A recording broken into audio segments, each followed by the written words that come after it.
পেপা দিয়েছি যে মসজিদ মাদ্রাসা সব ঠিকঠাক চলছে, আমাদের পলিটিক্স নিয়ে কথা বলার দরকার নাই, আমাদের ইসলামী রাষ্ট্র ব্যবস্থা কায়েম নিয়ে কথা বলার দরকার নাই, ইসলামী অর্থ ব্যবস্থা নিয়ে কথা বলার দরকার নাই, আমাদের জিহাদ ফি সাবিলিল্লাহ নিয়ে কথা বলার দরকার নাই। আমরা নিজেরাই আমাদেরকে এই ধ্বংসের মুখে ঠেলে দিয়েছি। ওদের জুলুমের চামড়া এত মোটা যে ওরা একটা হলের মধ্যে বসে থাকা 1000টা শিশু, একটা স্কুলে পড়তে যাওয়া 1000টা বাচ্চা, একটা হাসপাতালে চিকিৎসা নিতে যাওয়া 1000টা বাচ্চাকে একটা বোমে মিসাইল উড়াই দেবে, কিছু যায় আসে না ওদের। আজকে থেকে বাসায় ফিরে গিয়ে আপনি কনফিডেন্ট থাকবেন যে সামনে আমরা জয়লাভ করতে যাচ্ছি ইনশাআল্লাহ। আগামীকাল আমাদের জয়ের সূর্যোদয় উঠবে, এটা লেখা হয়ে গেছে। আমরা সিরাতের আদলে দেখি যে নবী মুহাম্মদ সাল্লাল্লাহু আলাইহি ওয়াসাল্লাম, সাহাবায়ে কেরাম রাদিয়াল্লাহু আনহুম আজমাইন, তারা সকলে একসাথে মিলে একটা জাতি গঠন করেছিলেন, যে জাতিটা আস্তে আস্তে পুরো বিশ্বকে নেতৃত্ব দিয়েছে এবং সেই মক্কা থেকে শুরু করে মদিনা হয়ে পুনরায় মক্কা বিজয়ের মধ্য দিয়ে পরবর্তী প্রায় 1200 থেকে 1250 বছর এই উম্মাহ বিশ্ব শাসন করেছে। আমাদের উম্মার ডেফিনেশনটা ব্যক্তিকেন্দ্রিক নয়, আমাদের আখেরি নবী মুহাম্মদ সাল্লাল্লাহু আলাইহি ওয়াসাল্লামের উম্মার ডেফিনেশনটা অনেক ব্যাপক। উম্মাহ বলতে তো আমাদের পুরো মুসলিম উম্মাহকে বোঝানো হয়। আমরা পুনর্গঠন চাচ্ছি কোন জায়গার? পুরো মুসলিম উম্মার, নাকি শুধু বাংলাদেশের, নাকি বাংলাদেশ সহ ভারতীয় উপমহাদেশের, নাকি মধ্যপ্রাচ্যের, না পুরো বিশ্বের? এখানে উম্মাহ কনসেপ্টটা অনেক অনেক ডিপ, অনেক ব্যাপক, অনেক গভীর। আর সত্যি কথা বলতে পুরো উম্মার ইসলাহ, পুরো উম্মার সংশোধন এখন ব্যক্তির উপর এককভাবে ফলাফল যোগ্য নয়। এটা পুরো উম্মাহ কেন্দ্রিক যেহেতু ফিকির, অতএব উম্মার প্রত্যেকটা জায়গার মানুষদেরকেই এই ফিকিরটা করতে হবে। আমরা যে দৃষ্টিকোণ থেকে কথাটা বলছি সেটা হচ্ছে আমাদের অঞ্চলে উম্মতে মুহাম্মাদীর পুনর্গঠনটা কিভাবে সম্ভব। আমরা এভাবে যদি কথা বলতে চিন্তা করি যে আমি বা আমরা দায়িত্ব নিয়েছি পুরো বিশ্বের উম্মার হালত পরিবর্তন করার, এটা আমাদের উপরে যোগ্যতার চেয়ে বেশি দাবি হয়ে যাবে, এটা আমাদের পক্ষে সম্ভব না। পুরো বিশ্বের উম্মার ইসলাহ, সংশোধন, পুনরুদ্ধার, পুনর্গঠন, এটা আমাদের পক্ষে মনে হয় না সম্ভব। আমাদের পক্ষে কতটুকু সম্ভব? আমরা উম্মার যে অংশ বিলং করি সেই অংশে উম্মার পুনর্গঠন কিভাবে সম্ভব? উম্মাহ অনেক ব্যাপক একটা শব্দ, অনেক গভীর একটা শব্দ। উম্মার মধ্যে দুটো ভাগ আছে, একটা হচ্ছে উম্মাহ তো দাওয়া এবং উম্মাহ ইজাবা। দাওয়া অর্থাৎ নবী সাল্লাল্লাহু আলাইহি ওয়াসাল্লাম সবাইকে দাওয়াত দিয়েছেন, এর মধ্যে কাফের, মুশরিক, মুনাফিকরাও উম্মার অন্তর্ভুক্ত। আব্দুল্লাহ বিন উবাই এবং তার অনুসারীরা কি উম্মার অন্তর্ভুক্ত নয়? ইহুদি, নাসারা, পৌত্তলিকটা কি উম্মতের অন্তর্ভুক্ত কিনা? তারা দাওয়ার অন্তর্ভুক্ত, বাট ইজাবার অন্তর্ভুক্ত নয়। ইজাবা কারা? যারা মুহাম্মদ সাল্লাল্লাহু আলাইহি ওয়াসাল্লাম যে দাওয়াতটা দিয়েছেন, আমরা দরুদ পড়ব সাল্লাল্লাহু আলাইহি ওয়াসাল্লাম, সেই দাওয়াতটা যারা কবুল করেছেন তারা উম্মত ইজাবা। এর মধ্যে আমরা পড়ছি। এখন উম্মত ইজাবার সংখ্যা আমাদের এখানে কোটি কোটি কোটি কোটি সারা বিশ্বে। এখন এমন একটা অবস্থা আমরা এসেছি যে পুনর্গঠনের প্রশ্ন উঠছে। তাহলে আমরা একটু খেয়াল করি যে উম্মার পুনর্গঠনটার প্রশ্নটা কেন উঠছে। এক নম্বর কথা, উম্মাহ কি এটা তোমরা বুঝতে পারলাম, এবং উম্মার আমরা কোন অংশ এটা বুঝতে পারলাম। পরিপূর্ণ উম্মার ইসলাহ সংশোধন আমাদের এককভাবে একার পক্ষে সম্ভব না, এটা বুঝলাম। তবে আমাদের আঞ্চলিকভাবে উম্মার যে অংশ, আমরা এই অংশটুকু ইসলাহ সংশোধন, পুনর্গঠন, পুনর্জীবন, এগুলো আমাদের দ্বারা সম্ভব। পরের প্রশ্ন হচ্ছে যে দ্বিতীয় শব্দটা, যে পুনর্গঠন, উম্মাকে পুনরুজ্জীবিত করা, উম্মার হারানো গৌরব ফিরিয়ে আনা, এই প্রসঙ্গটা আসছে কেন? এই প্রসঙ্গটা কেন আসছে? তার মানে আমরা নিজেরাই সংজ্ঞায়িত করে ফেলেছি যে উম্মার অবস্থা আগের মতো ভালো নাই, এটা আমরা স্বীকার করেছি এবং এটা আমরা সবাই বুঝতেও পারছি। এই কারণে আলোচনাগুলো আসছে, আলোচনাগুলো আসার প্রেক্ষাপট তৈরি হচ্ছে, বা আমরা টপিকগুলো নির্ধারণ করছি যে উম্মার পুনর্গঠন প্রয়োজন, পুনরুজ্জীবন প্রয়োজন, পুনর্জাগরণ প্রয়োজন। তার মানে আমরা আগের হালতে নাই। আমরা আগের হালতে নাই, এটা মাথায় আসলে আবার এটাও মাথায় আসতে হবে, আগে আমরা কোন হালতে ছিলাম। আমরা আগে কোন হালতে ছিলাম? একজন ব্যক্তি রমাদান মাসে লাইলাতুল কদরে হেরা গুহায় আল্লাহ রাব্বুল আলামিনকে ডাকছেন, আল্লাহ রাব্বুল আলামিন তাকে আল কোরআনের মতো কিতাব প্রদান করছেন এবং তাকে সর্বশেষ এবং চূড়ান্ত নবী হিসেবে আল্লাহ পাক মনোনীত করছেন। কেন সেই ব্যক্তি হেরা গুহায় আল্লাহ রাব্বুল আলামিনকে এভাবে ডাকছেন? কারণ তিনি যে সমাজে বসবাস করেন সেই সমাজটাকে আইয়ামে জাহিলিয়াত বলা হতো। সেই সমাজের মধ্যে শিরক ছিল, সুদ ছিল, রিবা, মাদক, নারীর অবমাননা, গোত্রীয় হানাহানি, এরকম জাহালাতেপূর্ণ একটা সমাজে তিনি আল্লাহ পাককে ডাকছিলেন। সে একজন ব্যক্তি থেকে আস্তে আস্তে দাওয়াত শুরু হলো এবং তিনি প্রথমে ম্যান টু ম্যান দাওয়াত দিতে লাগলেন। আবু বকর, ওসমান, ওমর, আলী রাদিয়াল্লাহু আনহুম আজমাইন, তাদের মধ্যে সাহাবী তৈরি হতে লাগলো। এক পর্যায়ে মক্কায় 13 বছর দাওয়াতের মধ্যে আমরা সবরের পরিচয় দিলাম, ধৈর্যের পরিচয় দিলাম, দাওয়াত অব্যাহত থাকলো, আমরা নির্যাতন নিপীড়ন সহ্য করলাম। এক পর্যায়ে আমরা হিজরত করলাম, প্রথমে আবিসিনিয়ায়, কখনো তায়েফে, এক পর্যায়ে মদিনায়। মদিনায় গিয়ে ইসলামী রাষ্ট্র কায়েম হলো। আমরা জিহাদ এবং দাওয়াতের মধ্য দিয়ে আস্তে আস্তে মদিনাকে বেস করে বদর, উহুদ, খন্দক, মুতা, তাবুক, এইসব সিঁড়ি পেরিয়ে মক্কা বিজয় পর্যন্ত আসলাম। মক্কা বিজয় পর্যন্ত আসার পরে আমরা দেখলাম যে আইয়ামে জাহিলিয়াতের কোনো জাহালাত মক্কার মধ্যে নাই। যেই মক্কা আমরা ছেড়ে গিয়েছিলাম 23 বছর ব্যবধানে আমরা দেখলাম সেই মক্কা আইয়ামে জাহিলিয়াত মুক্ত হলো। শুধু তাই নয়, সেখানে কোনো শিরক থাকলো না, কোনো রিবা থাকলো না, কোনো মাদক থাকলো না, কোনো নারীর অবমাননা থাকলো না, গোত্রীয় হানাহানি থাকলো না। যেখানে আমরা ছিলাম মুস্তাদআফিন, দুর্বল, আমরা ছিলাম মক্কা থেকে বিতাড়িত, আমরা ছিলাম সংখ্যালঘু, সেখান থেকে আলহামদুলিল্লাহ মাত্র 23 বছরের ব্যবধানে আমরা পুরো জাজিরাতুল আরবকে শাসন করলাম, এবং সেই বেইজের উপর দাঁড়িয়ে আবু বকর, ওমর, ওসমান, আলী রাদিয়াল্লাহু আনহুম আজমাইন তারা আরো প্রায় 30 বছর ইসলামী খেলাফা বাস্তবায়ন করলেন। এমনকি তাদের বেইজের উপর দাঁড়িয়ে উমাইয়ারা শাসন করলো প্রায় 90 থেকে 95 বছর, আব্বাসীয়রা প্রায় 500 বছরের মতো। এরপরে আসলো তুর্কিরা, মাঝখানে ফাতেমিরা, আপনারা জানেন মামলুকরাও শাসন করেছে, সেলজুকরাও করেছে, অটোমানরাও করেছে। তো আমরা বুঝতে পারছি যে উম্মাহ এই হালতে ছিল না এখন যে হালতে আছে। এই ছোট্ট কথা থেকে আমরা বুঝতে পারলাম যে উম্মাহ এক সময় বিজয়ী ছিল সব দিক থেকে, শুধু ব্যক্তিগতভাবে নয়, আধ্যাত্মিকভাবে নয়, শুধুমাত্র তাজকিয়াগত দিক থেকে নয়, শুধুমাত্র সামাজিকভাবে নয়, বরং রাজনৈতিকভাবেও। অর্থাৎ উম্মার পুনর্গঠন, পুনর্জীবন, এই যে কথাগুলো আসে এগুলো বেসিক্যালি আমরা রাজনৈতিক টার্মিনোলজি থেকে ডিল করছি আর কি। আমাদের উম্মার অবস্থা সবসময় এই বিশ্বকে নেতৃত্ব প্রদানকারী অবস্থায় ছিল, যেখান থেকে আমরা এখন সরে আসছি বলে আমাদেরকে এই টপিক নির্ধারণ করতে হচ্ছে যে কিভাবে আমরা এর পুনর্গঠন করবো, পুনর্জীবন করবো। এতটুকু আমাদের কাছে ক্লিয়ার যে আমরা এক সময় বিশ্বকে শাসন করেছি, বিশ্বকে নেতৃত্ব দিয়েছি। ব্যক্তি জীবন থেকে শুরু করে রাজনৈতিক জীবন পর্যন্ত আমরা আল্লাহ রাব্বুল আলামিন এবং তার রাসূলের প্রত্যেকটা বিধান মেনে চলেছিলাম, মানার চেষ্টা করেছিলাম। আল্লাহ পাক আমাদেরকে সম্মানিত করেছিলেন। পৃথিবীর কোনো পরাশক্তি আমাদের সামনে টিকতে পারতো না। পৃথিবীর কোনো পরাশক্তি আমাদের সামনে টিকতে পারে নাই, না রোমানরা, না পার্সিয়ানরা, না এদিকে মাজুসিরা, আর না এই সাবকন্টিনেন্টের পৌত্তলিকরা, কেউই আমাদের সামনে দাঁড়াতে পারে নাই। তার মানে আমরা কয়েকটা দিক থেকে উম্মার বিজয়ে এই সময়টা পেরিয়ে এসেছি। একটা হচ্ছে আধ্যাত্মিক দিক। উম্মাহ এক সময় আধ্যাত্মিকভাবে এমন আলোকিত ছিল যে তাদের ইমানের সামনে কোনো কুফর টিকতে পারতো না। তারা পারিবারিকভাবে আলোকিত ছিল, তারা জ্ঞানতাত্ত্বিকভাবে আলোকিত ছিল, তারা তাসাউফের দিক থেকে আলোকিত ছিল, তারা অর্থনৈতিক দিক থেকে অনেক শক্তিশালী ছিল, সামরিক দিক থেকে তারা অনেক শক্তিশালী ছিল। জামাবদ্ধভাবে আমরা থাকতাম, কোনো বিভক্তি ছিল না। আমাদের মধ্যে আসসাম ওয়া তাআ ছিল, আমাদের মধ্যে আমির, মামুর, বায়াত এবং ইতাআত ছিল। আমাদের মধ্যে রাষ্ট্র ব্যবস্থা ছিল, খিলাফ স্টেট ছিল, শরিয়া আইন ছিল, এবং শরিয়া বা ইমারা রাষ্ট্র ব্যবস্থা ছিল। এবং আস্তে আস্তে আমরা এই বেইজের উপর দাঁড়িয়ে বাইতুল মুকাদ্দাস পর্যন্ত জয় করেছিলাম। শুধু তাই নয়, আমরা বলতে পারি যে সিন্ধু, এদিকে সিন্ধু, ওইদিকে আফ্রিকা, আফ্রিকা থেকে সিন্ধু পর্যন্ত, ওইদিকে পশ্চিমা সভ্যতা থেকে চায়না পর্যন্ত, বলা যায় পৃথিবীর 4 ভাগের 3 ভাগ আমাদের দখলে ছিল। এই ছিল উম্মার অবস্থা। আমি বলেছিলাম টপিকটা অনেক গভীর, অনেক সময় সাপেক্ষ। আমি খুব অল্প কথা বলার চেষ্টা করছি। উম্মার পুনর্জাগরণ কথাটা বলতে আমরা শুধু আধ্যাত্মিক পুনর্জাগরণ বুঝি না। আধ্যাত্মিক পুনর্জাগরণ আমাদের অনেকের অনেক ভালো অবস্থা এখনো আছে, আলহামদুলিল্লাহ। আমাদের প্রচুর মসজিদ আছে, প্রচুর মাদ্রাসা আছে, প্রচুর তুল্লাব আছেন, প্রচুর উলামায়ে কেরাম আছেন। আমাদের বুদ্ধিজীবীর অভাব নাই, সামরিক বাহিনীর অভাব নাই, কিন্তু আমাদের ইসলামিক স্টেটের অভাব নাই। নামকা বাস্তে যদি অনেক কিছুই, জনসংখ্যা প্রচুর, সম্পদও প্রচুর, খনিজ সম্পদ প্রচুর। আমাদের মা বোনদের, পর্দানশীল মা বোনদের অভাব নাই।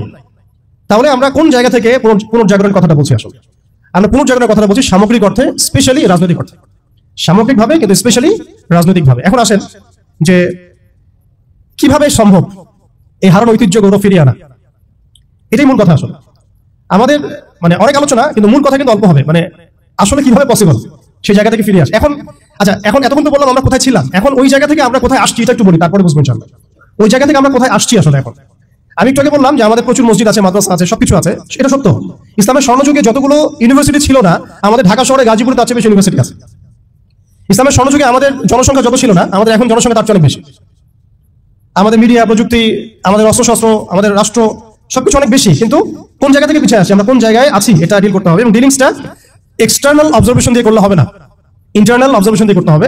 খিদর আলী ইসলামের মতো বাহ্যিকভাবে অনেক কিছু মনে হবে, অনেক ইসলামিক দল আছে, অনেক মুসলিমদের সংখ্যা অনেক, একটু আগে বললাম মসজিদ, মাদ্রাসা সবকিছু অনেক বেশি, সবই ঠিক আছে। কিন্তু ইন্টারনালি আমাদের কিছু বিষয় দেখতে হবে। ইন্টারনালি কি নাই আমাদের মধ্যে? 1 নাম্বার, ইন্টারনালি সেই রাজনৈতিক বৈশ্বিক ক্ষমতা আমাদের হাতে নাই, প্রথম কথা।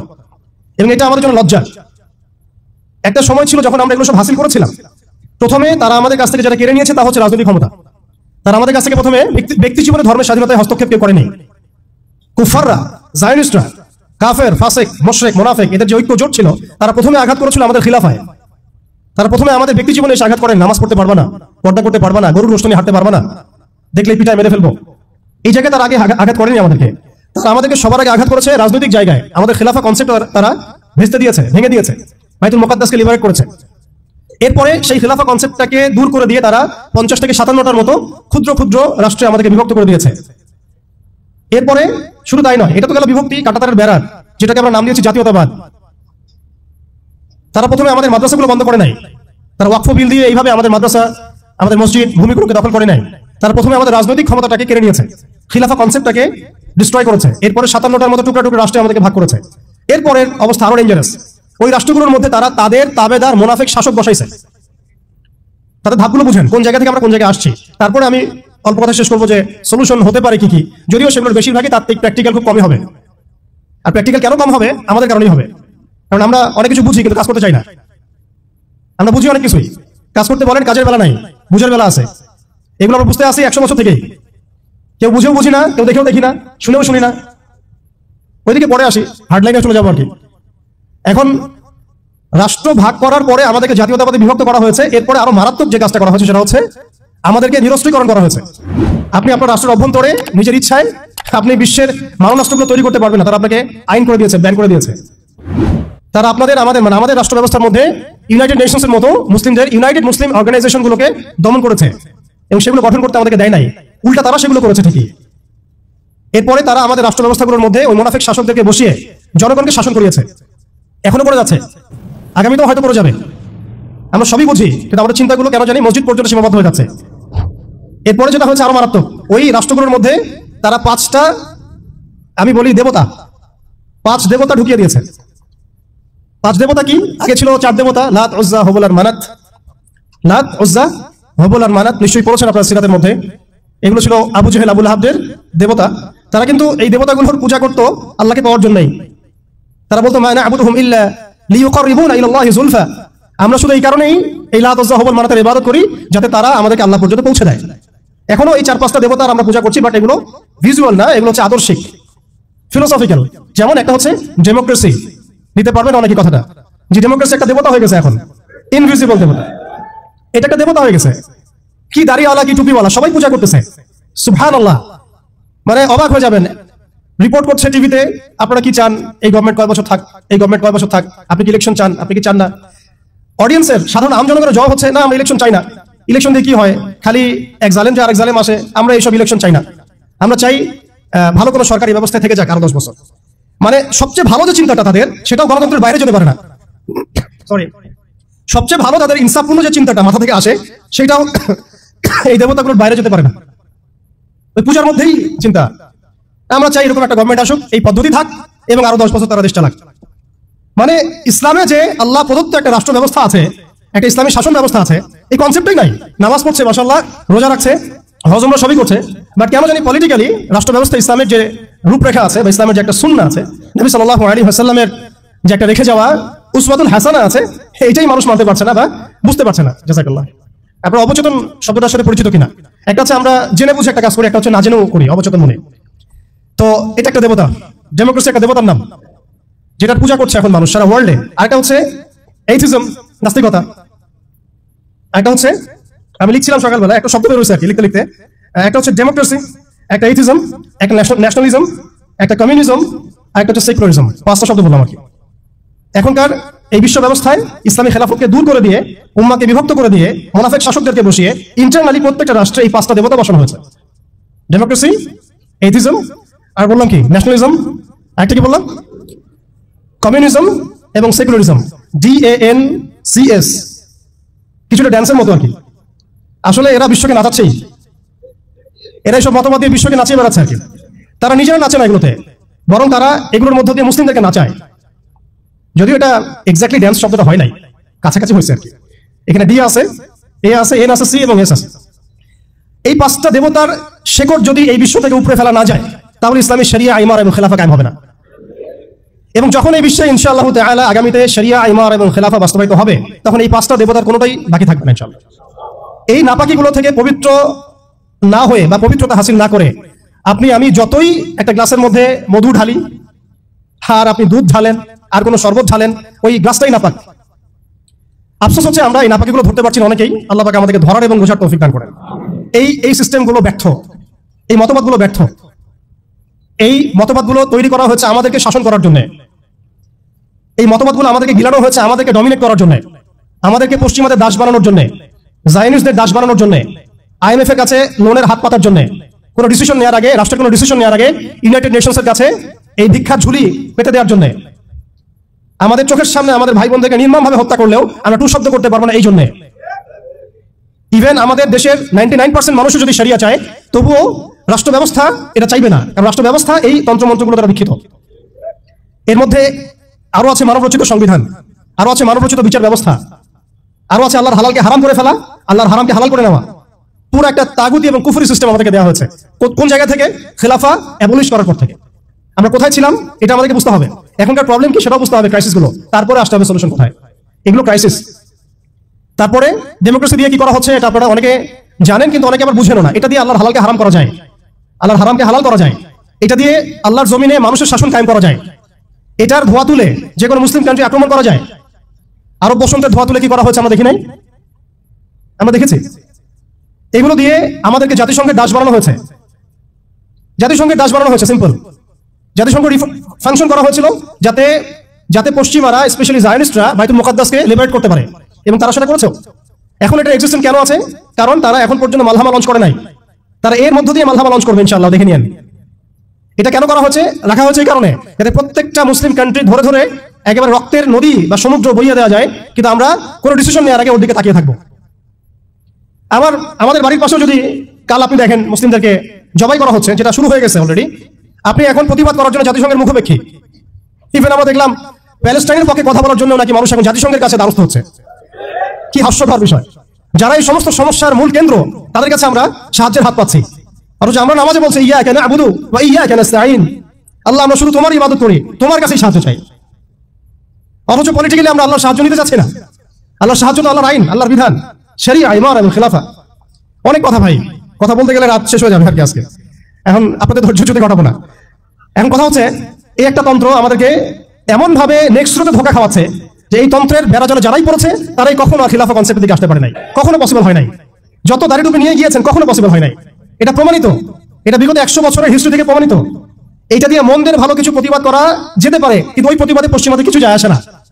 আপনি 1 কোটি মানুষকে দিয়ে মার্চ ফর গাজা করেন, কিচ্ছু যায় আসে না, ওদের কিচ্ছু যায় আসে না। অনেস্টলি স্পিকিং, ওদের জুলুমের চামড়া এত মোটা যে ওরা একটা হলের মধ্যে বসে থাকা 1000টা শিশু, একটা স্কুলে পড়তে যাওয়া 1000টা বাচ্চা, একটা হাসপাতালে চিকিৎসা নিতে যাওয়া 1000টা বাচ্চাকে একটা বোমে মিসাইল উড়াই দিবে, কিছু যায় আসে না ওদের। এরা ফেরাউন এই যুগের, এরা নমরুদ, এরা এই যুগের হামান, কারুন, ফেরাউন। এদের প্রতি দয়া দেখানো মানে হচ্ছে আমরা মিসগাইডেড। এদের সাথে দয়া দেখানোর কোনো ভাষা থাকতে পারে না।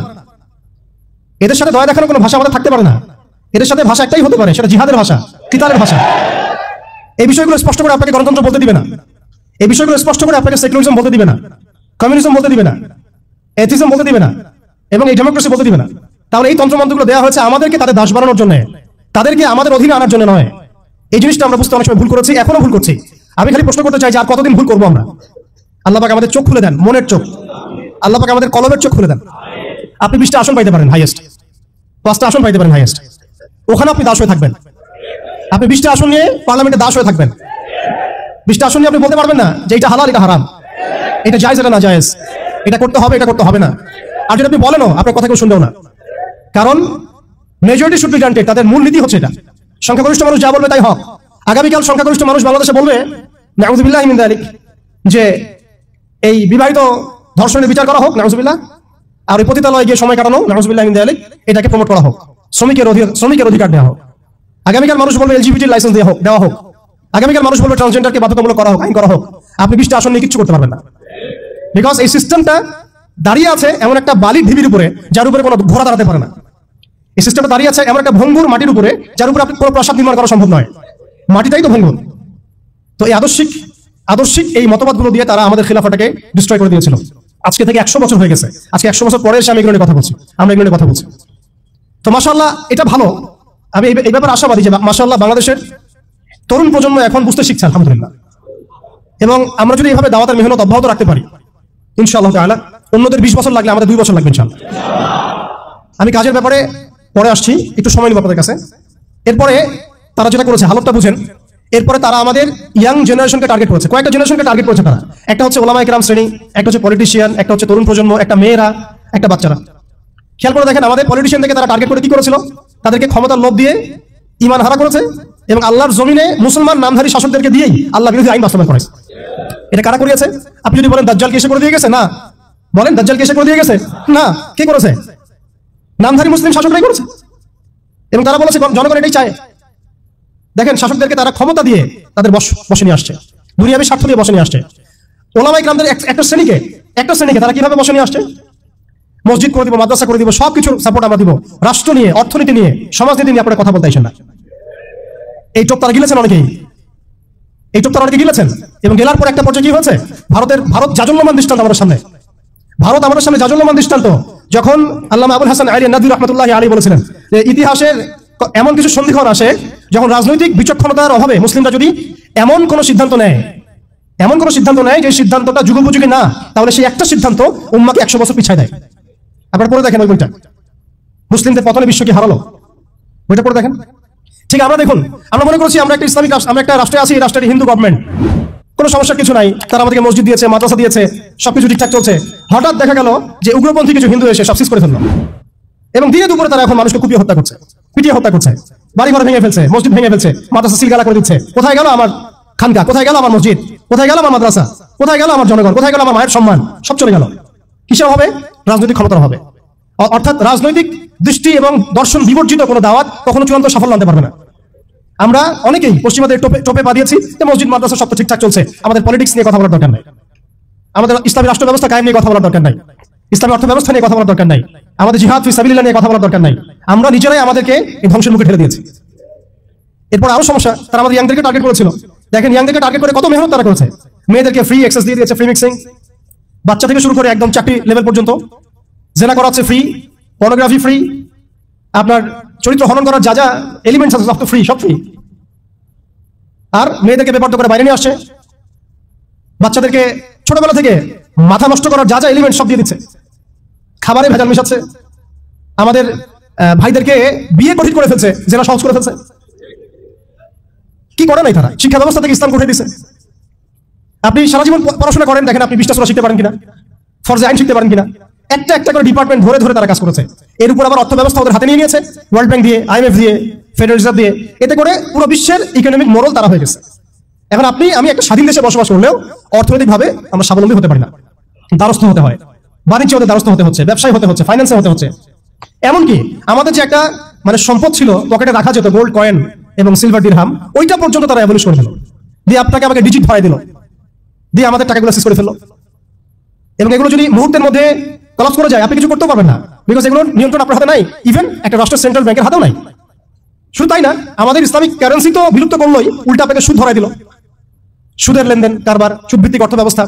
কোন ডিপার্টমেন্টটা বাদ দিল তারা? পলিটিক্স থেকে নিয়ে সোশ্যাল, ইকোনমিক, চারিত্রিক, আমাদের মা বোনরা, আমাদের শিশুরা, কোনো ডিপার্টমেন্ট বাদ দেয় না। এর উপর আরো আছে, এর উপরে তারা আমাদেরকে আবার মিডিয়া দিয়ে নিয়ন্ত্রণ করা শুরু করলো, মিডিয়া দিয়ে নিয়ন্ত্রণ করা শুরু করলো।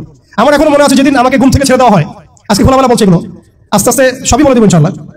যেদিন আমাকে ছাড়া হয়েছে ওইদিন আমাকে বলা হয়েছিল যে আমি যদি ঘুমিয়েও থাকি তবু আমাকে ঘুমের মধ্যেও মনিটর করার জন্য মানুষ থাকবে।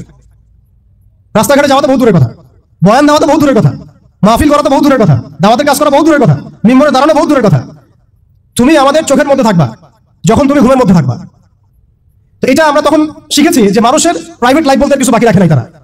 আপনি ফোন নিয়ে যা করতেছেন এভরিথিং তারা মনিটর করতে পারে, এভরিথিং। কাকে মেসেজ করতেছেন? অনেক ভাই তখন আমার সাথে দেখা করতে আসলে আমরা ইগনোর করতাম তার ভালোর জন্যই, বিকজ সে বিপদে পড়বে আমার সাথে দেখা করতে আসলে। এবং আপনি যেটা বলবেন সে বলার জায়গাটা আপনাকে দেওয়া হয় নাই, রাখা হয় নাই, আপনি ট্রিগারের সামনে আছেন। তো আল্লাহ পাকে সন্তুষ্টির জন্য কথা শুনেছি, অনেক সহ্য করেছি, মেনে নিয়েছি, গালি মন্দ খেয়েছি। আর এটাকে সুন্দর করে নাটক সাজানো হয়েছিল যে পারিবারিক কলহের কারণে আত্মগোপনে চলে গেছে। তো পারিবারিক কলহের কারণে আত্মগোপনে আমার সাথে আরো 4 জন কিভাবে গেল, আমার গাড়িও বা কিভাবে গেল, আর বাংলাদেশের গোয়েন্দা সংস্থার হেডকোয়ার্টারে আমার লাস্ট লোকেশন কিভাবে পাওয়া যায়, ম্যাপ কিভাবে ট্রেস হয়, মিডিয়া দিয়ে মানুষকে খাওয়ানো। এই কথাটা বলতে এখানে আসছি যে শুধুমাত্র টেকনোলজিক্যাল নিয়ন্ত্রণ ওদের কাছে আছে এমন না, ইভেন মিডিয়া দিয়ে তারা দিন রাইট নাও। এখন আপনারা এই মিডিয়াদেরকে খুব মাথায় তুলতেছেন। এখন কয়দিন আগে তারা ফ্যাসিস্টের পক্ষে ছিল, আজকে মনে করছে সে আপনার দলে চলে আসছে। তাদের কোনো ধর্ম থাকে না, মিডিয়ার কোনো ধর্ম থাকে না, যেদিকে ফ্লো সেদিকে তারা যাবে। এবং যদি দেখেন আমরা এই গুটি কয়েক মানুষ কালকে বাংলাদেশে শরিয়া কায়েম করে ফেলতে পারি ইনশাআল্লাহ তাআলা। আমি বলছিলাম যে আপনি আপনার বিশ্বাসের জায়গাটাকে এতটা নরম করবেন না, এতটা সস্তা করবেন না। কারণ কাফেরদেরকে, ফাসিকদেরকে, জালেমদেরকে, মুশরিকদেরকে, মুনাফিকদেরকে এবং এই চলমান এই মিডিয়া সিস্টেমগুলোকে, তাগুতি সিস্টেমগুলোকে এত সহজে বিশ্বাস করতে নাই। তারা দিনকে রাত বানাতে পারে, রাতকে দিন বানাতে পারে। আজকে আপনাকে জঙ্গি বলতে পারে, কালকে আপনাকে ফ্রিডম ফাইটার বলতে পারে। আজকে যদি দেখে এইসব ওয়ার্ডগুলো এই সিস্টেমের এগেইনস্টে আছে, তখন আমাদেরকে তারা ট্রেস করবে, তারা উগ্র, তারা মৌলবাদী, তারা জঙ্গিবাদী কর্মকাণ্ড করতেছে, নাউযুবিল্লাহি মিন যালিক। ঠিক আছে, কিন্তু যদি দেখা যায় কালকে তারাই আবার বিজয় হয়ে গেছে, তখন তাদেরকে আবার তারা হাইলাইট করবে এবং তাদের পেজগুলো, নিউজ কভারেজগুলো ভরে যাবে। অতএব মূল জায়গায় থাকেন, তাদেরকে দিয়ে কিছু যায় আসে না। ইসলামের আহলুন নিফাকদেরকে দিয়ে কিছু যায় আসে না। আমি একটা পয়েন্ট টাচ করতে গিয়ে জায়গায় এসেছি যে দেখেন আমাদের ওই উম্মার ওই গৌরবান্বিত সময়টাকে স্মরণ করেন, আমরা কোথায় ছিলাম এবং এখন কোথায় আছি। মাঝখানের এই রাস্তাটাতে ওরা আমাদেরকে কিভাবে ডমিনেট করলো, কোন কোন জায়গায় তারা আমাদেরকে মারলো। তারা কিন্তু আমাদেরকে ভাতে মারলো, অর্থনীতির মধ্যে মারলো, রাজনীতির মধ্যে মারলো, সংস্কৃতির মধ্যে মারলো, তরুণ প্রজন্মের মধ্যে মারলো। তারা আমাদেরকে কিন্তু বেপরদামি দিয়ে মারলো, পর্নোগ্রাফি দিয়ে মারলো, মিডিয়া দিয়ে মারলো, প্রযুক্তি দিয়ে মারলো। প্রযুক্তির কথাটা না বললেই না, সিস্টেম এমন ভাবে তারা আপডেট করেছে যে একটা জায়গায় সামরিক অভিযানের প্রয়োজন নাই তাদের। এখন এআই টেকনোলজি দিয়ে তারা ঘরে বসে কিবোর্ডের ক্লিকের মধ্যে দিয়ে আমাকে এখানে শুট করতে পারে এখন, রাইট নাও আমরা কিছু করতে পারবো না এবং আমাদের কোনো প্রতিরক্ষা ব্যবস্থা নাই। আপনি কোথায় বসে আছেন ওইখানে আপনাকে শুট করা সম্ভব। প্রযুক্তি এমন জায়গায় নিয়ে গেছে তারা। আপনি মুসলিম কান্ট্রিগুলোর অবস্থা দেখেন। আমরা বাংলার জমিনে দিনকে আমি কথা বলছি, বাংলার জমিনের ল্যাকিংসগুলো আপনি ফাইন্ড আউট করেন। আমাদের কি আকাশ নিরাপদ, সমুদ্র কি নিরাপদ, আমাদের কি মিসাইল আছে, ক্ষেপণাস্ত্র ব্যবস্থা আছে, আকাশ প্রতিরক্ষা ব্যবস্থা আছে, আমাদের কি এরকম প্রযুক্তি আছে, আমাদের কি ইমানদার এমন মিলিটারি বাহিনী আছে কিনা। অনেক বিষয় আছে যেগুলো নিয়ে আমাদেরকে ভাবতে হবে। নাই, এটা হতাশার কোনো কারণ না এবং আমাদের সবকিছুই লাগবে জরুরিও না, এটাও মাথা দিচ্ছি। নাই, অনেক কিছুই নাই, এটা হতাশার কোনো ব্যাপার না। এবং অনেক কিছু যে নাই এটা আমাদের ভীরুতারও কোনো সুযোগ এখানে রাখার দরকার নাই, ঠিক আছে, যতটা সম্ভব আমরা অর্জন করার চেষ্টা করবো ইনশাল্লাহ।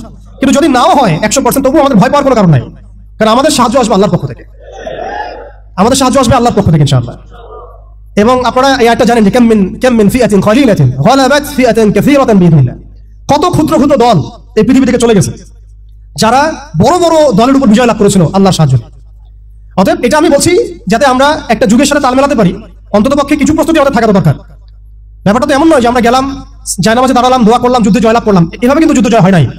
আপনারা বদরের যুদ্ধের ইতিহাস যদি পড়েন দেখবেন নবী সাল্লাল্লাহু আলাইহি ওয়াসাল্লাম আগের রাতে গিয়েছেন, বৃষ্টি হয়েছে, জায়গা দখল করা হয়েছে, আমরা কূপ দখল করেছি যাতে পানি আমাদের কাছে থাকে, সৈন্য বিন্যাস করা হয়েছে, যতটা ট্যাকটিক নেওয়ার প্রয়োজন সব আমরা নিয়েছি। তারপরে দোয়া, সুবহানাল্লাহ, দোয়া হতে হতে হতে হতে কাঁধ থেকে চাদর পড়ে যাচ্ছে। আবু বকর রাদিয়াল্লাহু আনহু এসে বলছেন যে ইয়া রাসূলুল্লাহ, যথেষ্ট হয়েছে, আপনি থামেন, আল্লাহ আপনার সাথে আছেন, আল্লাহ আপনার দোয়া ফেলবেন না ইনশাআল্লাহ। এরপরে দেখলেন 313 নিয়ে আমরা ওদেরকে হারালাম। সবকিছু প্রয়োজন আছে। তো আমাদের অবস্থাটা এখন এমন একটা জায়গা আছে যে ওই খিলাফা যাওয়ার পর থেকে উম্মাহ আজকে এই জায়গায় চলে আসছে। এটা একদিনে হয় না, 100 বছর লাগছে। এটা ভাই একদিনে হয় না, 100 বছর লাগছে। ওরা 100 বছর মেয়াদি প্ল্যান করেছিল, আরো বেশি প্ল্যান করেছে ওরা তো প্ল্যান করেছে পুরো প্যালেস্টাইনের এই হোলি ল্যান্ডটাই তারা দখল করবে। এটা ওদের প্ল্যান, এটা আমরা জানি। জায়নিস্ট প্ল্যান এইটা। ইরাকের ইউফ্রেটিস নদী থেকে একেবারে মিশরের নীল নদ পর্যন্ত ওরা দখল করতে চায়। ওরা শুধু গাজা চায় না, ওরা পুরো হোলি ল্যান্ডটাই চায়। এবং এই জায়গা থেকে তারা মসিহুদ দাজ্জালের শাসন কায়েম করতে চায় এবং তারা পুরো বিশ্বটাকে ডমিনেট করতে চায়। যারা তার আনুগত্য করবে তাকে তারা খাবার দিবে, বাঁচিয়ে রাখবে, দুনিয়াবি সমৃদ্ধি দিবে। যারাই তাদের এই কুফরের প্রতিবাদ করবে তাদেরকে তারা আস্ত রাখবে না। এটা ওদের প্ল্যান, এটা ওপেন সিক্রেট, সবাই জানে। এদিকে তারা হাঁটছে, এই জন্যই তারা এই কাজগুলো করছে। এবং এই কারণে আপনি দেখবেন কোরআন মনে হচ্ছে যেন আজকেই নাজিল হলো। কোরআন থেকে যদি আপনি পড়েন মনে হবে আজকেই যেন নাজিল হলো। আল্লাহ পাক বলেছেন ইয়া আইয়ুহাল্লাযীনা আমানু লা তাত্তাখিযুল ইয়াহুদা ওয়ান নাসারা আউলিয়া। হে মুমিনগণ, তোমরা ইহুদি এবং নাসারাদেরকে বন্ধু রূপে গ্রহণ করো না। বা'দুহুম আউলিয়াউ বা'দ, এরা একে অপরের বন্ধু। তারা আজকে মিলেমিশে সারা বিশ্বে কি করতেছে দেখেন। বা'দুহুম আউলিয়াউ বা'দ, আল্লাহ আমাদেরকে আগে বলেছিলেন। আল্লাহ পাক আরো সতর্ক করেছেন ওয়া মান ইয়াতাওয়াল্লাহুম মিনকুম ফাইন্নাহু মিনহুম। তোমাদের মধ্যে কেউ যদি ওদের সাথে হাত মিলাও, ওদের দিকে মুখ ফিরাও, তোমরা তাদের অন্তর্ভুক্ত। আজকে দেখেন পুরো আরবের মধ্যে কারা ওদের দিকে মুখ ফিরাইছে, পুরো বিশ্বে কারা ওদের দিকে মুখ ফিরাই নিছে। প্রত্যেকটা সেকুলার রাষ্ট্রের শাসক ওদের দিকে মুখ ফিরাইছে, প্রত্যেকটা ডেমোক্রেটিক কান্ট্রির শাসক দেখেন আজকে ওদের দিকে মুখ ফিরাইছে। আপনি এইসব তন্ত্রমন্ত্রগুলোর কথা আগে যেগুলো বললাম, এগুলোর দ্বারা যারা শাসিত হচ্ছে তারা কেউই ওদের থেকে বিচ্ছিন্ন নয়, বরং তারা ওদের অংশ এবং তারা ওদের পারপাস সার্ভ করতেছে ওই অঞ্চলে। দাজ্জাল কি আসলে? সে তো একটা ব্যক্তি হবে, কিন্তু দেখেন ওর সিস্টেম কিন্তু অলরেডি ডেভেলপ করে ফেলছে। সে কি প্রত্যেকটা জায়গায় পায়ে হেঁটে হেঁটে গিয়ে শাসন করবে? আপনাদের তাই মনে হয়? সে প্রত্যেকটা জায়গায় তার এজেন্টদেরকে বসাবে, এটাই বাস্তব। ওমর রাদিয়াল্লাহু আনহু মদিনা থেকে পুরো বিশ্ব শাসন করেছেন, তিনি কি প্রত্যেকটা জায়গায় পায়ে হেঁটে হেঁটে গিয়েছেন? এটা কি পসিবল? ইসলামের প্রতিনিধি ছিল, সাহাবায়ে কেরাম বিভিন্ন জায়গায় ছিলেন তার পক্ষ থেকে। মসিহুদ দাজ্জাল অনেকটা সেম কাজ করতে পারে। দেখুন খেয়াল করে, সে তার অনুসারীদেরকে সব জায়গায় বসিয়ে দিয়েছে, সবাই তার ভাষায় কথা বলছে। বিবিসি, সিএনএন, তারা যে ভাষাগুলো চয়ন করে সেই ভাষায় আমাদের রিপোর্ট করা হয়। ওরা যে মিডিয়াগুলো, FBI, ওরা যে রিপোর্টগুলো প্রদান করে, ওই রিপোর্টের আলোকে আমাদের এখানে প্রশাসনিক বাহিনী কাজ করে। তারা যেভাবে ফাংশন করে সেভাবে কাজ করা হয়। পুরো বিশ্বটা যেন একটা সিস্টেমের মধ্যে নিয়ে আসা হয়েছে। এটাই হচ্ছে একটা দাজ্জালি ওয়ার্ল্ড অর্ডার। এই ওয়ার্ল্ড অর্ডারটাই তারা ফাংশন করেছিল আমাদের খেলাফতটাকে অ্যাবলিশ করার পরে। এই কারণে আমাদের এখানে প্রশ্ন উঠতেছে যে উম্মার পুনর্গঠন কেন দরকার, কিভাবে সম্ভব?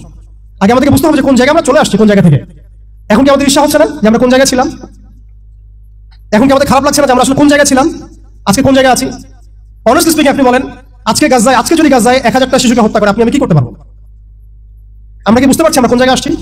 আর স্মরণ করেন সেই সময় কথা, যখন একটা মুসলিম যুবতীর উপর চোখ তুলে তাকানোর অধিকার কারো ছিল না, এই ক্ষমতা কারো ছিল না। চোখ তুলে ফেলতাম একেবারে আমরা।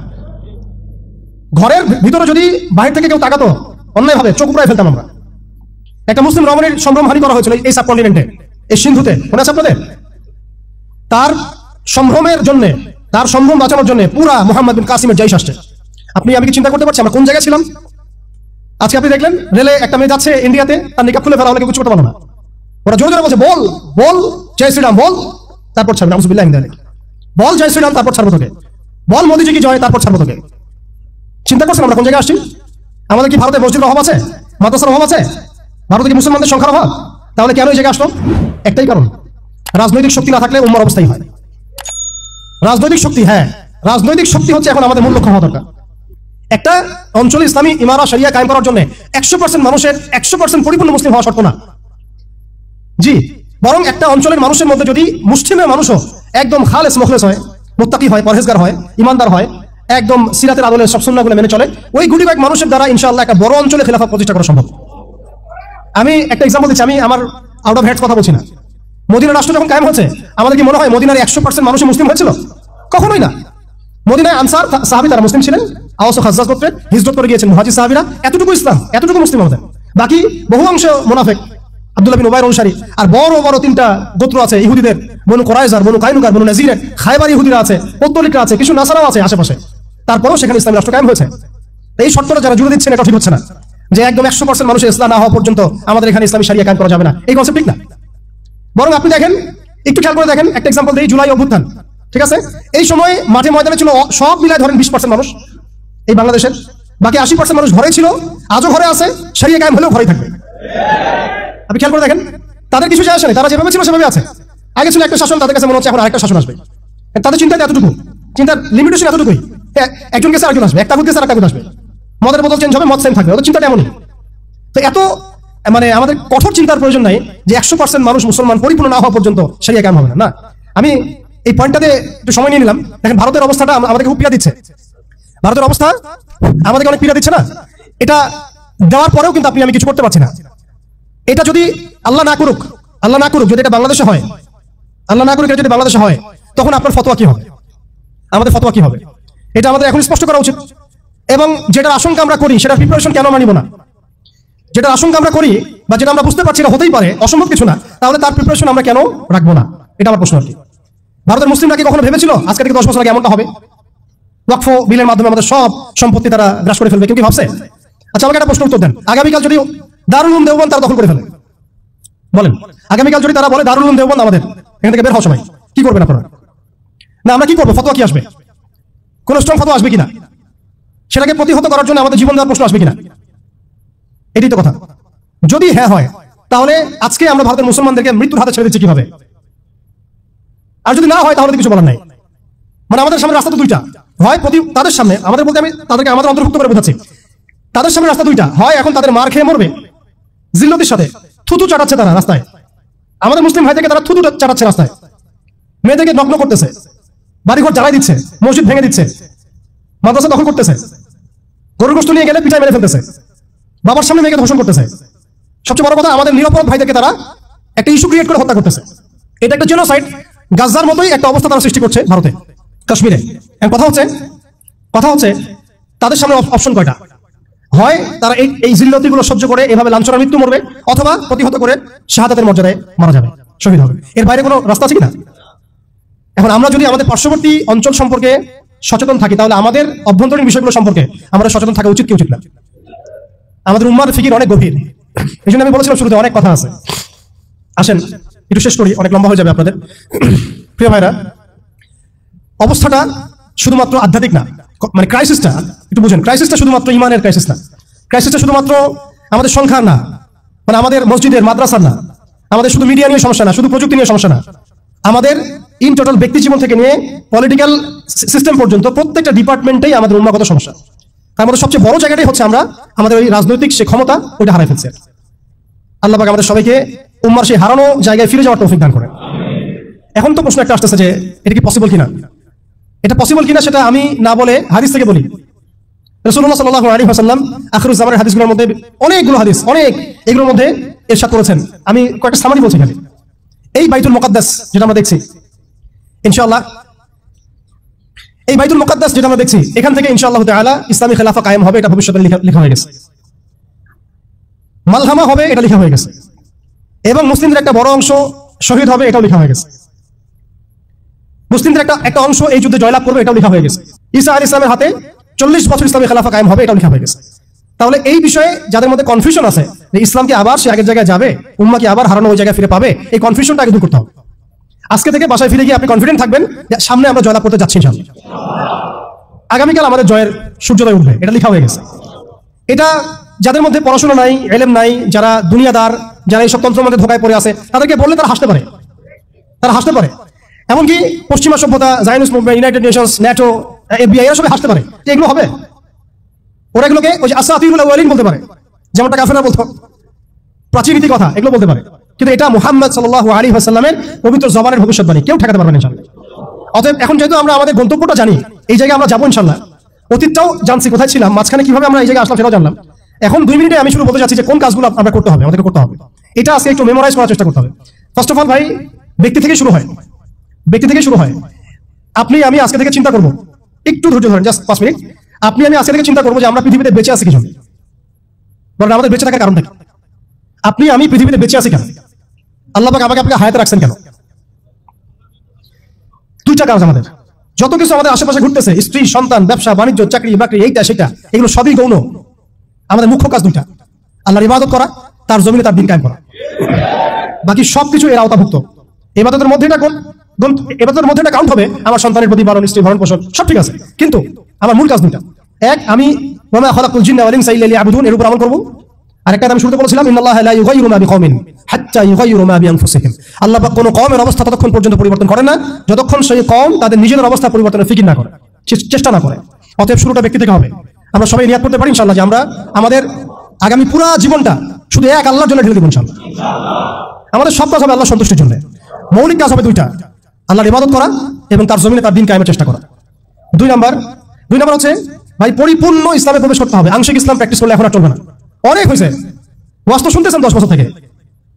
আমি তো মুসলিম পরিবারের সন্তান, 30 বছর হয়ে গেছে বয়স, 35 বছর হয়ে গেছে বয়স, এই যে আমাদের অনেকের বয়স 40-50 হয়ে গেছে। আর কি, আর কত? দুনিয়া তো যথেষ্ট দেখলাম। অতএব পরিপূর্ণ ইসলামে প্রবেশ করতে হবে। এটার মাধ্যম হচ্ছে আল্লাহ পাকের সব হালাল মেনে চলবো, হারাম মেনে চলবো, সব আদেশ মেনে চলবো, নিষেধ ছেড়ে দেবো, সুন্নাহ ভিত্তিক জীবনযাপন করবো ইনশাআল্লাহ। রাসূল সাল্লাল্লাহু আলাইহি ওয়াসাল্লাম যা করতে বলেছেন করবো, ছাড়তে বলেছেন ছাড়বো। এবং 3 নম্বর হচ্ছে ইসলাম বিরোধী যে আকীদা, দর্শন, মতবাদগুলো আছে এগুলোকে চিন্তা হবে। শুধু ইসলাম পালন করেই যাবেন, এইদিকে আবার তাগুত, কুফর, হারাম সবই থাকবে, এই জগা খিচুড়ি দিয়ে আবার কাজ হবে। আমাদেরকে এই যুগে আবু বকর, ওমর, ওসমান, আলী হতে হবে, একদম মুখলেস, একদম খালেস, একদম পরিশুদ্ধ হওয়ার চেষ্টা করা ইনশাআল্লাহ। তো ইসলামের পরিপূর্ণতার মধ্যে প্রবেশ করার চেষ্টা করতে থাকা এবং একই সাথে ইসলাম বিরোধী যে আকীদা আমলগুলো আছে এগুলো থেকে দূরে থাকা। ইসলাম বিরোধী অনেক আকীদা আছে, দর্শন আছে, প্রথমে একটা বললাম, এছাড়া অনেক আছে। মুরজি আকীদা আছে, জাবারিয়া আকীদা আছে, কাদারিয়া আছে, আপনার মুতাজিলা আকীদা আছে, রাফেজি আকীদা আছে, খারিজি আকীদা আছে, এগুলো সম্পর্কে চিন্তা হবে এবং আহলুস সুন্নাহ ওয়াল জামাআর আকীদার উপর থাকতে হবে।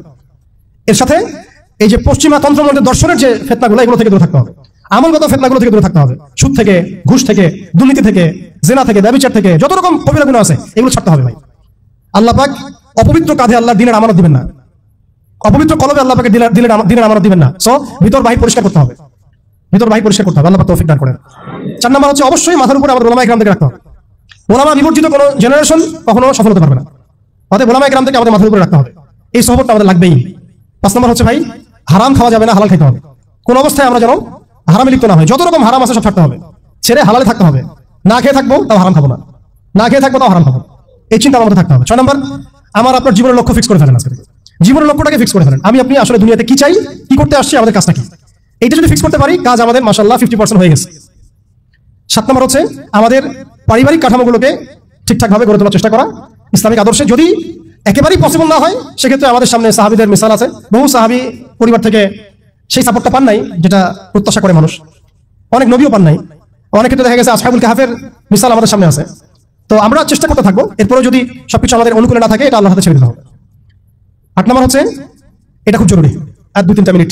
8 নম্বরটা সবচেয়ে জরুরি। আজকে সেমিনার হলো, অনেক বয়ান হয়েছে, আলহামদুলিল্লাহ অনেক আলোচনা হয়েছে, অনেক স্কলার এসেছেন। 8 নম্বরটার উপর আমল যদি আমরা না করতে পারি, আমরা শুধু সেমিনারই করতে থাকবো, বাংলার জমিনে শরিয়া কায়েম করতে পারবো না।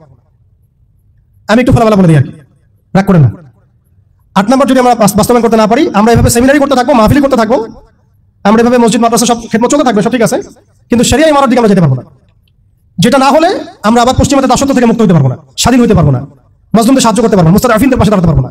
ওইটা করতে হলে আমাদেরকে ওই জায়গায় যেতেই হবে, ওই শরিয়ার জায়গায় যেতেই হবে। সেটা কি? সেটা হচ্ছে আমাদের দরকার একটা জামাআত দরকার। আমাদের এখন বিশুদ্ধ আকীদা এবং বিশুদ্ধ মানহাজের একটা জামাআত বাংলাদেশে অবশ্যই অবশ্যই জরুরি ভিত্তিতে দরকার। বাংলাদেশে অনেক কিছু আছে, অনেক প্ল্যাটফর্ম আছে, ঠিক আছে, আমি এগুলো সম্পর্কে অবগত আছি। সব কিছু বিবেচনা করে আমি আবার আমার জায়গা থেকে জোর দিয়ে বলছি, বাংলাদেশে বিশুদ্ধ আকীদার, বিশুদ্ধ মানহাজের, তাওহীদপন্থী মানুষদের, যারা আল্লাহর জমিন, আল্লাহর দ্বীনের বিষয় দেখতে চান, তথাকথিত পশ্চিমাদের পদ্ধতি নয় বরং সিরাতের আদলে যারা দেখতে চান, তাদের অবশ্যই অনতিবিলম্বে ঐক্যবদ্ধ হতে হবে। কিন্তু ঐক্যবদ্ধ হতে না পারি, আমরা অস্তিত্ব সংকটে পড়বো। আমরা অস্তিত্ব সংকটে পড়বো। আগামীতে আপনি হবেন টার্গেট, আপনি হবেন ডিহিউম্যানাইজ করার মূল উপকরণ, মূল মাধ্যম। এবং আমরা যদি ঐক্যবদ্ধ হতে পারি, আমরা যদি সংখ্যায় কমও হই, ইনশাআল্লাহ আযজা ওয়া জাল আল্লাহ পাক এই অঞ্চলের জন্য আমাদেরকে কবুল করবেন ইনশাআল্লাহ। দেখবেন এই অঞ্চলে কালিমা লা ইলাহা ইল্লাল্লাহ মুহাম্মাদুর রাসূলুল্লাহর পতাকা আমাদের হাতেই উঠবে ইনশাআল্লাহ। বৈশ্বিক অনেক কাজ হচ্ছে, এটা হচ্ছে আলহামদুলিল্লাহ, এটা আল্লাহর হুকুমে হচ্ছে। যারা কাজ করছে তারা কিন্তু এককভাবে করছে না, তারাও এভাবে জামা গঠন করেই কাজ করছে। তাদেরও আমির আছে, তাদেরও মামুর আছে, আসসামু ওয়া তাআ আছে, তাদেরও বায়আ আছে। এগুলো যদি আমাদের মধ্যে না আসে, আমরা এইভাবেই যে সেমিনার করতে থাকবো, এর বেশি হয়তো আমরা কিছু করতে পারবো না, হয়তোবা। আমরা চাই অনতিবিলম্বে বাংলাদেশে তাওহীদপন্থী মানুষদের একটা কাফেলা গড়ে উঠুক। এই বিষয়ে আপনারা একমত কিনা? এই বিষয়ে কি আপনাদের মতামত আছে কিনা? আপনারা আল্লাহর কাছে দোয়া করতে থাকেন যে আল্লাহ যেন এমন একটা জামা করে দেন, এমন একটা ইমারা এনে দেন, এমন একটা মামুর আল্লাহ পাক তৈরি করে দেন, এবং এমন যোগ্য আমির আল্লাহ পাক নিয়ে এসে দেন, যাদের ঐক্যবদ্ধ প্রচেষ্টায় বাংলাদেশে ইনশাআল্লাহ শরিয়া কায়েম হবে ইনশাআল্লাহ তাআলা। আল্লাহ যেন কবুল করেন, আমিন। এটা সবচেয়ে জরুরি কাজ। যদি আমরা এটা করতে না পারি, আমি বললাম, আপনারা অস্তিত্ব সংকটে পড়বেন। ছোট ছোট পরিসরে কাজ করে আপনি নিজের অস্তিত্ব ধরে রাখাটাই ডিফিকাল্ট হয়ে যাবে। শরিয়া কায়েম তো বহু দূরের কথা। আপনি খেয়াল করে দেখেন, তাগুত ঐক্যবদ্ধ হয়েছে, তাদের রুট লেভেল পর্যন্ত কাঠামো আছে, চেইন অফ কমান্ড আছে, সেগুলার ঐক্যবদ্ধ হয়েছে, শাহবাগীর ঐক্যবদ্ধ হয়েছে, কাদিয়ানির ঐক্যবদ্ধ হয়েছে, হিজবুত তাওহীদ একটা আছে না, বাইজিদ খান পন্ডিত, না ভুল বললাম? হ্যাঁ, তারা পর্যন্ত ঐক্যবদ্ধ হয়েছে।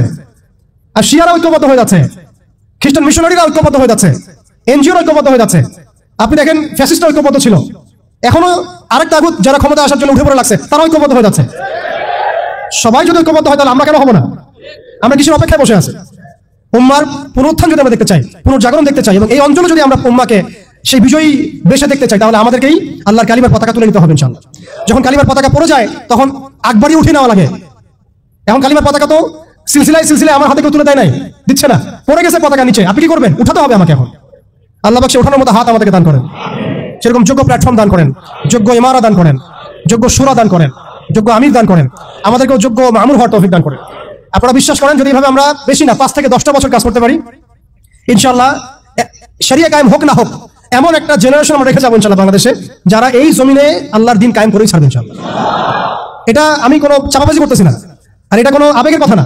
জাস্ট আমরা যদি 10টা বছর এভাবে কাজ করতে পারি, একজন শেখ হারুন ইসার, একজন আদনান ভাই, একজন অমুক ভাই, একজন তমুক ভাই, একজন অমুক স্কলার, একজন তমুক স্কলার, তাদের একক খেদমতে যদি এইভাবে জাগরণ হতে পারে, আপনারা একটু চিন্তা করেন, যদি এরকম 100টা মানুষ একসাথে থাকে, তাহলে উম্মাহ কি হতে পারে?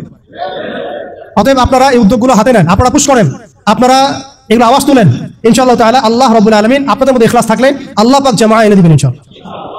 আর শেষে দুটো কথা বলে শেষ করছি, এরপরে আমাদের কাজ হবে দুটো। এটা যদি হয়ে যায়, এরপরে কাজ থাকবে খালি দুইটা। এক, সিরাতের আদলে দাওয়াতের কাজ করতে থাকা, সিরাতের আদলে দাওয়াতের কাজ করতে থাকা, এবং অবশ্যই সেই যোগ্যতা অর্জন করা, পড়াশোনা করা, এগুলো তো আগে হয়ে গেছে, আগে বলছি আমি। দাওয়াতের মেহনতটা খুবই ব্যাপক করতে হবে। চায়ের কাপে দাওয়াত হবে, হোটেলে দাওয়াত হবে, চা খেতে খেতে দাওয়াত হবে, কফি খাইতে খাইতে দাওয়াত হবে, স্কুলে দাওয়াত হবে, কলেজে দাওয়াত হবে, ইউনিভার্সিটিতে দাওয়াত হবে, সেমিনারে হবে, সিম্পোজিয়ামে হবে, মসজিদে হবে, তালিমে হবে, সবখানে দাওয়াতের কাজ করতে হবে। এবং দাওয়াতের এই কাজটা প্রত্যেকটা মহলে করতে হবে, তরুণদের মধ্যে, তরুণীদের মধ্যে, আম জনগণের মধ্যে, আমাদের বাচ্চাদের মধ্যে, আমাদের পুলিশের মধ্যে, প্রশাসনের মধ্যে, আর্মির মধ্যে, বিজিবির মধ্যে, র্যাবের মধ্যে, ডিজিএফ এর মধ্যে, প্রত্যেকটা মহলে। এবং এই দাওয়াত হবে খোলাসা করে, আমভাবে, খোলামেলা দাওয়াত, ব্যাপক দাওয়াত, এবং পরিপূর্ণ দাওয়াত। আংশিক ইসলামের দাওয়াত না, পরিপূর্ণ ইসলামের দাওয়াত, পরিপূর্ণ ইসলামের দাওয়াত। ব্যাস, এরপরে দাওয়াতের মেহনত চলতে থাকবে। যদি কেউ আমেরিকা হয়ে আসতে চাই, আমরা তালেবান হয়ে যাব। যদি ইসরায়েল হয়ে কেউ আসতে চাই, আমরা হামাস হয়ে যাব। যদি দেখা যায় যে কেউ এরকম কোনো পরাশক্তি হয়ে না এসে ভালোই আমাদের দাওয়াত কবুল করে নেয়, তাহলে মদিনা রাষ্ট্রের মধ্যে ইসলামী রাষ্ট্র কায়েম হয়ে যাবে ইনশাআল্লাহ। পরিস্থিতি যেমন হবে, আমাদের কাজও তেমন হবে। মুক্তির একটাই পথ, দাওয়াত এবং জিহাদ, দাওয়াত এবং জিহাদ। এরপরে যদি ইসলামী রাষ্ট্র কায়েম হয় ইনশাআল্লাহ আযজা ওয়া জাল, তখন দেখবেন বহির্বিশ্বে কিভাবে আমরা বড় বড় ইসলামিক কান্ট্রিগুলোর সাথে একটা একাত্মতা পোষণ করে একটা বৈশ্বিক চেইন অফ কমান্ড গড়ে তুলতে পারি। এবং সেটা অবশ্যই ইমানের ভিত্তিতে, তাওহীদের ভিত্তিতে, এবং সেটা অবশ্যই সিরাতের আদলে, সুন্নাহর আদলে, কোনো সেকুলার ডেমোক্রেটিক বা ওই তাগুতের দাসদের আদলে নয়। সেটা হবে সেই সব ভাইদের সাথে যারা আল্লাহর পথে দাওয়াত এবং জিহাদের মধ্য দিয়ে আল্লাহর জমিনে দিন কায়েম করেছেন, তাদের সাথে নয়। যারা মুসলিমদেরকে পিঠের পিছ থেকে ছুরি মেরেছে, এদের সাথে নয়। অতএব আমাদের কাজ এখন আঞ্চলিকভাবে এগুলাই। এই কাজগুলো যদি আমরা ঠিকঠাক করে করতে পারি ইনশাআল্লাহ, আল্লাহ পাক তৌফিক দান করেন, আমিন, তাহলে দেখবেন অল্প সময়ের ব্যবধানেই আমরা ভালো সাফল্য পাচ্ছি ইনশাআল্লাহ। এবং আমাদের এক্সিস্টিং যে ভাইরা যারা যারা কাজ করছেন তাদের কারোর সাথে আমাদের সরাসরি কোনো বিরোধে যাওয়ার প্রয়োজন নাই, যতক্ষণ না তারা আহলে সুন্নাত ওয়াল জামাতের আকীদা, আমল, মানহাজ থেকে দূরে সরে যায়। ততক্ষণ পর্যন্ত আমাদের কারোর সাথে কোনো রকমের বাকবিতণ্ডা, কথা কাটাকাটি, ফেসবুকে ঝগড়া, এগুলো খুব বাজে বিষয় হচ্ছে। এগুলো কোনো প্রয়োজন নেই আমাদের। আর কে কি করলো, তারা এটা করলো কিনা, সেটা করলো কিনা, তারা কেন এমন করে না, ওই আলেম কেন এমন করে না, এগুলো ভাবার আমাদের প্রয়োজন নাই। আমরা দেখবো আমরা কি করতেছি, আমরা দেখবো যে আমরা কি করতেছি, আমাদের কি করা দরকার। এই কাজগুলো যদি ঐক্যবদ্ধ হয়, ঈমান, আমল, তাজকিয়া, জামা, ইমারা, উলামা কেরামের সুহবত, দাওয়াত এবং জিহাদ, ইনশাআল্লাহ আপনারা অপেক্ষা করতে থাকেন। বাংলার মাটিতেও ইনশাআল্লাহ কালিমা লা ইলাহা ইল্লাল্লাহ মুহাম্মাদুর রাসূলুল্লাহর পতাকা উঠবে ইনশাআল্লাহ। আল্লাহ পাক আমাকে আপনাকে সেই দিন দেখার তৌফিক দান করেন এবং সেই মাকবুল কাফেলা আল্লাহ পাক আমাদেরকে শরীক করেন। আল্লাহ পাক আমাদের সবাইকে কথাগুলো দিলের কান দিয়ে বোঝার, শোনার তৌফিক দান করেন, সেগুলো বাস্তবায়ন করার তৌফিক দান করেন এবং আলোচনার মধ্যে যে ভুলগুলো হয়ে গেছে আল্লাহ মাফ করে দেন, যে সঠিক বিষয়গুলো হয়েছে এগুলো আল্লাহ পাক কবুল করেন।